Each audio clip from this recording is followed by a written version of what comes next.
अस कही जोग अग्नि तन जारा, भयउ सकल मख हाहाकारा। अब ऐसा कह करके योग अग्नि से उन्होंने अपना शरीर छोड़ दिया।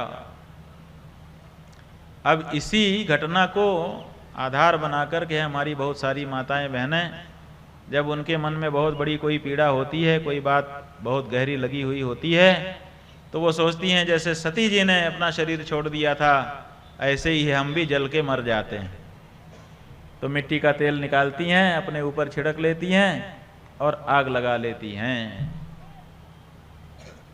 तो ये सही नहीं है, ये भगवती सती का अनुकरण नहीं है। आपको भ्रम है कि सती जी ने मिट्टी का तेल छिड़क करके अपने ऊपर आग लगा ली थी। अभी आपने चौपाई सुनी, अस कही जोग अग्नि तन जारा, योग अग्नि में तन उन्होंने अपना जलाया।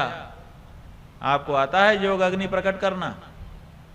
जब योग अग्नि प्रकट करना ही नहीं आता है तो आप कैसे योग अग्नि में जल सकती हो? तो भगवती की नकल करना है तो भगवती जैसे करो, पहले योग सीखो, फिर योग अग्नि प्रकट करना सीखो, उसके बाद नकल कर लेना। लेकिन भगवती की नकल इस तरह से करके आप भगवती के चरित्र को छोटा कर देती हैं। बिल्कुल इसको मत करिए। जलने की आवश्यकता नहीं है, मरने की भी आवश्यकता नहीं है। ये बातें तो चलती रहती हैं, कभी दुख हो जाता है, कभी सुख हो जाता है। अभी अविनाश आए थे, कह रहे थे कि हमें माफ कर दीजिए, क्योंकि उनके मुंह से कुछ ऐसा निकल गया जो हमको ठीक नहीं लगा। लेकिन इसका मतलब ये थोड़े है कि अब हम आत्महत्या कर लें, ऐसा नहीं है। बात जो है निकली, फिर उसका जवाब कर दिया गया, बात आई गई हो गई, पानी के लिखे जैसी है। जिस समय लिख रहे थे उस समय दिख रहा था, और जैसे लिख दिया उसके बाद पानी फिर जैसा का तैसा हो गया। अब क्या है, जैसे हम लोग पहले थे वैसे फिर हो गए। कोई मनोमालिन्य का सवाल नहीं है। जीवन नरो भद्र शतानि पश्येत, हमारा नीति शास्त्र कहता है कि अगर जीवित रहोगे तो एक से एक सुंदर सुंदर अवसर आपके जीवन में आएंगे। इसलिए किसी एक घटना से प्रभावित होकर के जीवन को छोड़ने की जरूरत नहीं है। ये जीवन अनमोल है, इसको यूं ही व्यर्थ गंवाइए मत।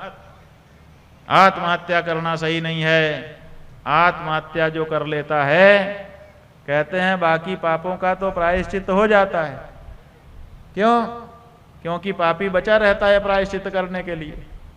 लेकिन आत्महत्या एक ऐसा पाप है जिसका कोई प्रायश्चित नहीं है, क्योंकि प्रायश्चित करने के लिए पापी बचता ही नहीं है। कौन करेगा प्रायश्चित? तो इसलिए ऐसा काम मत करिए। आप सोचते हैं कि थोड़ा सा कष्ट है, मैं शरीर छोड़ दूंगी तो मेरा कष्ट दूर हो जाएगा। आपको पता नहीं है कि आत्महत्या करके मरेंगे तो भूत प्रेत वाले ऐसे ऐसे शरीर आपको मिलेंगे, लंबे लंबे समय तक उसी को धारण करना पड़ेगा, और उस शरीर में और ज्यादा कष्ट है। मनुष्य के शरीर में तो थोड़े थोड़े कष्ट होते हैं। इसलिए भगवान जो दिन दिखाए, अच्छे दिन दिखाए तो, बुरे दिन दिखाए तो, भगवान की दी हुई जिंदगी है। भगवान जब इसको लेगा तभी हम छोड़ेंगे, उसके पहले हम शरीर नहीं छोड़ सकते। नाभिनंदेत मरणम नाभिनंदेत जीवितम कालमेव प्रतीक्षेत निर्देशम मृतको यथा। मृत्यु के बारे में यह नियम है कि न तो मरने की इच्छा करनी चाहिए, न जीने की इच्छा करनी चाहिए। जैसे बड़े साहब का चौकीदार बाहर स्टूल में बैठा रहता है, अंदर से घंटी बजती है तो दौड़ के अंदर चला जाता है, और अगर नई घंटी बजी तो बैठा ही रहता है। ऐसे ही जब काल बलि आएगा, घंटी बजाएगा तो हम चले जाएंगे, लेकिन जब तक घंटी नहीं बजती है हम काहे को जाने की बात करें। यहीं रहेंगे और यहीं रह करके भगवान का भजन करेंगे, जिससे हमारा लोक परलोक दोनों बन जाने वाला है। सती, और ये जो सती शब्द है ना, राजस्थान में जो महिला पति के शव के साथ जल जाती है उसको सती कहने लग गए। माने जब पति के शव के साथ जो जल जाएगी तो सब थोड़े जलती हैं, अगर सब जली होती तो कुंती कैसे रहती? पांडु के मर जाने के बाद कुंती रही कि नहीं रही? तो सबके जलने का कहाँ नियम? ऐसे जाने कितने। गांधारी रही कि नहीं रही? क्यों नहीं जल के मर गई? आप उसको क्यों फांसी पे नहीं चढ़ाते हो कि तुम क्यों नहीं जल के मरी? सब नहीं जलते थे जी। कोई कोई महिला ऐसी होती है जिसका सच में अपने पति से इतना अनुराग होता है कि वो उसके बिना अपने जीवन की कल्पना नहीं करती है। अगर वो जल के नहीं मरेगी तो किसी और तरह से मर जाएगी। आज भी मर जाती हैं, कई पुरुष भी मर जाते हैं पत्नी के मरने के बाद, और कई स्त्रियां भी पति के मरने के बाद मर जाती हैं।